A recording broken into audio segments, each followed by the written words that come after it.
논어 83번째 시간 자한편의 마지막 부분 28장에서 30장까지입니다. 28장 자왈 지자 불옥하고 인자 불우하고 용자 불군이라.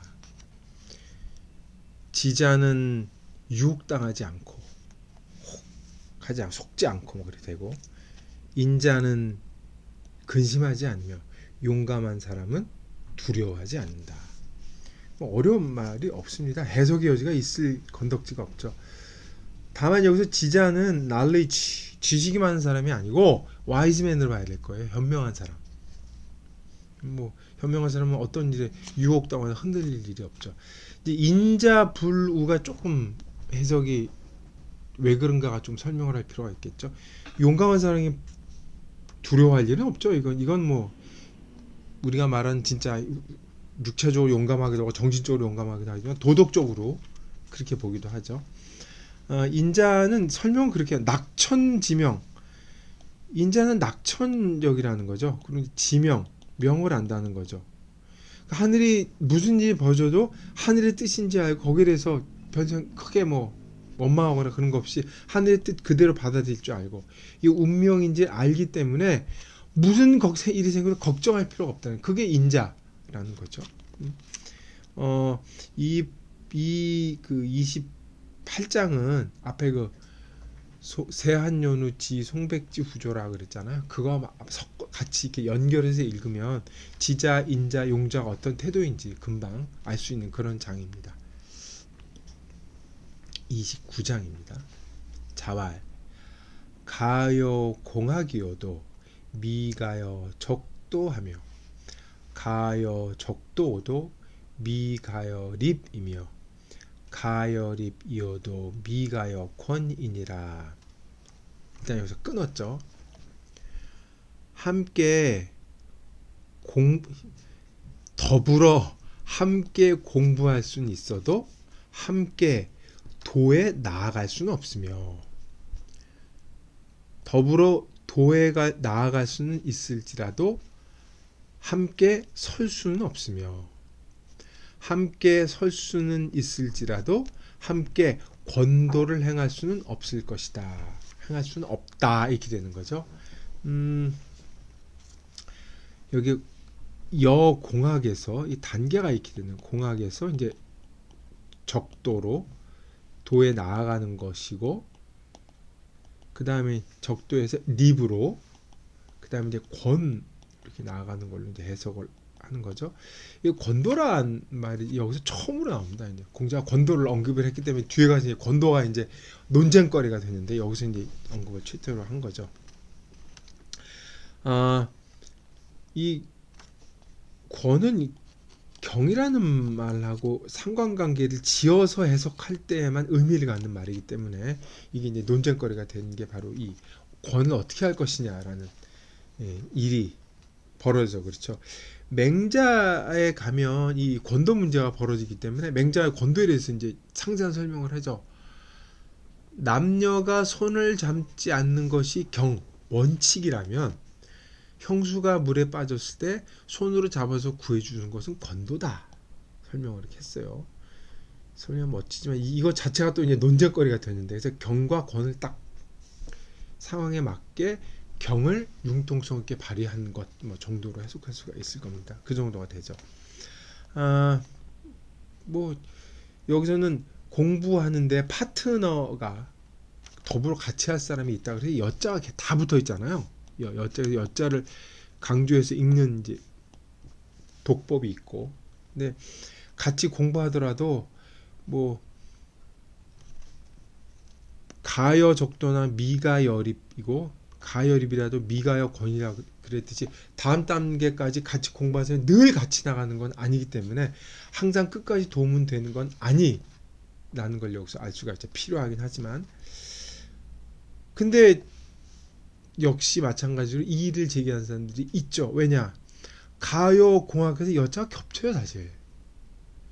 아까 버버지 언 그랬을 때, 뭐 손여지 언 그랬을 때, 이거 언자도 겹쳐서 지금 분리시키듯이 여자가 지금 겹치거든요. 해석이와 더불어 함께 공부한다 그러지만 이게 말이 안 되잖아요, 사실. 그래서 여기 있는 여자를 다 뭘로 봅니까? 이자로 봅니다. 가히 공학, 미가히 적도, 가히 적도, 미가히 립, 가히 립, 미가히 권 이렇게 보는 거죠. 이거 말이 돼요. 공부를 시작할 때는 같이 공부할 수 있습니다. 유교에서는 공부를 혼자 하지 않아요. 골방을 척박해서 혼자 하지 않습니다.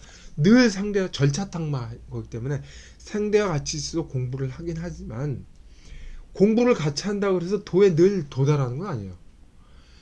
도에 도달한다고 해도 보통 이 립자를 수도로 해석을 하거든요. 도를 지키다. 도에 간다고 해서 도를 끝까지 견지하는 건 또 다른 문제예요. 또 도를 견지해서 확고히 갖고 있다고 해도 상황에 맞게 융통성 있게 그거를 발휘해서 쓰느냐는 또 다른 문제란 말이죠. 각자의 수준이 있기 때문에 여자는 앞에만 쓰고 뒤에서는 쓸 수 없다고 보는 견해도 있습니다. 이것도 상당한 말이 되는 거죠. 그리고 그렇게 해석한 사람은 이 립도 사실 적도하고 립의 도에 간 거랑 립을 해석하는 관계가 좀 애매해요. 그러니까 적도라는 건 단순히 도에 도달하고 그다음에 도를 지킨다 뭐 이렇게 주자한 해석이나 딴 사람을 계속했지만 일단 도에 도달을 했으면 도에과의 관계는 이미 정리가 된 걸로 보는 거예요. 도에 도달했으면 이 경지에 도달했기 때문에 그 도에 관해서 얘기할 필요가 없다는 거죠. 그 다음에 어떻게 했냐? 그 도를 가진 사람이 립하는 거죠. 어떻게 됐느냐? 우리 앞에서 얘기했다는 그 삼불할 입덕, 그렇죠? 입덕, 그다음에 입공, 도를 가지고 이제 공을 세우는 거 아닙니까? 그다음에 2번 도를 가지고 입덕하고 입공하고 2번하는 것. 이 문제에 있어서는 다르다는 거죠. 그리고 이 도를 가지고 입덕, 입공, 2번을 하더라도 권도라는 좀 더 높은 단계에 가서 얘기하는 건 다르다는 말이죠. 그러니까 적도에서 입을 도를 뭐 입덕이건 뭐 도를 쓰는 걸 얘기한다면 이거는 권도를 해서 응용하는 문제가 좀 더 확장된 거를 다루고 있다고 해석을 하는 거죠. 이것도 말이 됩니다. 근데 이게 지금 29장이 우리 뒤에 30장이 뒤에 이제 시경 얘기가 나오는데 한대 사람들은 23장을 같이 읽었어요. 그래서 30장에 나오는 그 시가 권에 관해서 얘기한 것이다. 권도를 어떻게 할 것이냐, 도장 나오니까 권도를 어떻게 할 것이냐에 대한 얘기로 읽기도 합니다. 그건 그때 한번 보도록 하겠습니다. 30장입니다. 당체지화여 편기, 이때는 이거를 번으로 읽습니다. 뒤집힐 번자로 편기 번이로다. 기불 이사리오마는 실시원이니라. 자왈 미지사야 원정 하원지유리오. 당채꽃이요. 이 당채라고 하는 나무가 뭐 감당나무라 그랬느니 뭐 여러 가지 말이 많은데 식생이 다르기 때문에 저는 당채로 그냥 가겠습니다. 당채꽃이 바람에 펄럭인다는 거예요. 이 편은 이 나부끼는 모양이고 뒤집히는 거. 뒤집히면 나부낀다 이렇게 되는 거예요. 그래서 번으로 있는 겁니다. 이 자는 어조사예요. 운율을 맡기기 위해서 만든 말입니다. 꽃이 바람에 이렇게 앞뒤로 이렇게 흔들리면 나풀거리는구나. 어찌 당신을 그대를 생각하지 않겠는가마는, 어찌 그대를 그리워하지 않겠는가마는 집이 멀구나. 집이 멀다오. 이렇게 된 시를 이제 누가 읊은 거죠.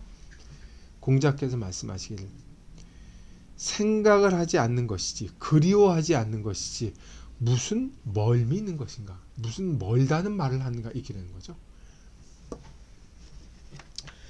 29장에서 이제 권도를 얘기했는데 편기번이로다. 그래서 이것은 이제 이 시가 권도를 어떻게 사용할 것이냐. 권도는 원칙을 뒤집어서 원칙을 응용해서 쓰는 것이다 라는 걸로 이 시가 나온 것이다 라고 이제 한대 사람들 본 거죠. 한나라 사람들은 요 시에서 당체지화 편의 번이라고 읽는 거죠. 번이 이 편기 번자 이제 중심을 두고 읽은 거죠. 그래서 요 반을 이렇게 잘라서 이걸 이제 앞에 29장과 같이 읽으면서 요 위에 장에 이제 중심을 두고 읽는 거예요. 그래서 도라고 하는 것을 이 꽃잎이 바람에 이렇게 휘날리면서 꽃이 이렇게 뒤집혔다가 이거 왔다 갔다 하는 걸 보고 이쪽에 도의 가변성 내지는 도의 유동성으로 해석을 한 거죠. 그러면서 이제 앞에서 얘기한 거랑 연결을 시킨 거예요. 그러니까 일종의 단장취를 한 거죠, 한나라 사람들. 그러면서 이제 그러니까 경과 권도, 권의 관계를 논의를 이렇게 시작한 거죠. 근데 그게 문제가 또 뭐냐면, 그렇게 읽으면 문제가 뭐냐면, 밑에 공자의 커멘트하고 맥락이 떨어져 나간다는 거예요. 그리고 뒤에 이건데 시가 이제 그 시에서 이제 보통 흥이라고 이제 우리 보통 얘기를 하는데, 어떤 대상을 보고 거기에 대해서 우리가 이제 어떤 맥락이 없이 이렇게 탁 어떤 현상을 보고 이제 그 현상을 통해서 마음속에 있는 어떤 기운이 탁 튀어나오는 건데 일종의 은유, 고단수의 은유 같은 건데 그 은유를 한 건데 이제 공자는 요걸 요렇게 해석을 했고 한나라 사람들 위에 것만을 보고 공자 해석과는 상관이 없이 도의 관계로 해석을 했기 때문에 이제 그렇게 붙여 읽은 거라고 할 수가 있겠습니다. 이제 말씀드렸다시피 그렇게 하면 공자가 해석한 거하고 이렇게 맥락이 떨어져 나가기 때문에 그 뒤에 송나라 학자들은 이거에 대해서 좀 반발을 하고 특히 이제 권도와 경의 관계도 이제 문제가 됐지만 이 뒤에 공자 말이 상당히 맥락 없이 나온 것처럼 되기 때문에 이걸 반발을 해서 30장을 그 29장하고 분리시킨 거죠. 그래서 새로운 장으로 성립하게 된 겁니다. 그래서 이 시를 그렇게 이 권도와 연결지어서 해석을 했어요. 그래서 후대 학자들이 어떻게 원칙을 뒤집어서 멋대로 쓰는 멋대로는 아니지만 쓰는 게 이 권도냐? 권은 경이다. 라고 또 해석을 했어요. 분명히 경이 있고 경의 응용이나 확장된 해석을 권도라고 얘기를 했는데 후대 성리학자들은 권은 경이다라고 해석했어요. 그러니까 권도는 원칙대로 쓰는 것의 다른 말이라고 본 거죠. 그래서 논란이 벌어집니다. 그러면서 29장을 3장 분리시켰어요. 30장은 그냥 시로 읽어라 이렇게 된 거죠. 그것도 말이 됩니다. 그래서 어떻게 해석이 됐느냐? 이가 누군지 모르죠. 그대가 누구를 지칭하는지 몰라요. 다만 이 시를 이 성리학자는 윤리적으로 해석을 해서 이 꽃잎이 흔들리는데 그 시를 보고 그 흔들린 꽃잎을 보고 화자는 그대가 어디 그대를 생각하지 않는 게 아니라 멀리 있어서 내가 못 가오. 뭐 이렇게 얘기를 한 거죠. 그러니까 공자가 생각하지 않는 것이지 무슨 멀리 있다고 그러냐 이렇게 해석하는 걸 보고 멀지 않다. 뭐가? 인이 멀지 않은 것을 이 시를 통해서 읽었다고 보는 거예요. 말이 되죠? 인을 행하지 않아서 그렇지 무슨 인이 멀리 있다고 그래? 라는 틀을 이제 읽은 거면서 인의 도덕적으로 해석을 한 거죠. 그게 이제 통상적인 해석입니다. 근데 이거를 그냥 시 비평으로 읽을 수 있죠. 지금 꽃잎이 바람에 나부끼는 걸 보고 화자는 마음이 흔들리는 거예요. 이 여자를 어떻게 해야 되나? 그러면서 핑계를 대는 거죠. 나 정말 그리워하는데 네가 멀리 떨어져서 내가 조금 약해지는 거야 라고 얘기를 하니까 공자가 그 말을 시를 보고서 사실 이 사람은 마음이 떠났다. 그리워하지 않는 것이다. 사랑하는 사이에 무슨 멀고 가까움이 있느냐라고 해석을 한 거죠.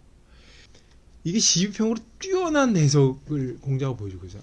우리가 지금 앞에서 시인으로서 공자의 모습을 봤는데 여기서는 시비평가로서의 모습을 보여주고 있는데 왜 시비평가냐? 기불이사하고 실시원이라고 해서 사자하고 원자를 썼는데 요걸 갖고 와서 몇 글자만 더 붙여서 의미를 완전히 뒤집었어요. 간결하면서 전곡을 찌르는 해석을 내놓은 거죠.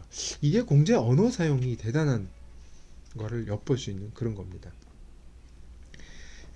화자의 마음이 흔들리는가를 그대로 간파해서 나타낸 거죠. 이 낭만적 사랑의 어떤 그 모티브가 예전부터 있어 왔다는 것을 이 시를 통해서 알 수 있고 그 시를 읽는 마음도 오래됐다는 그 비평가의 존재도 오래됐다는 것을 이를 통해 알 수가 있겠습니다.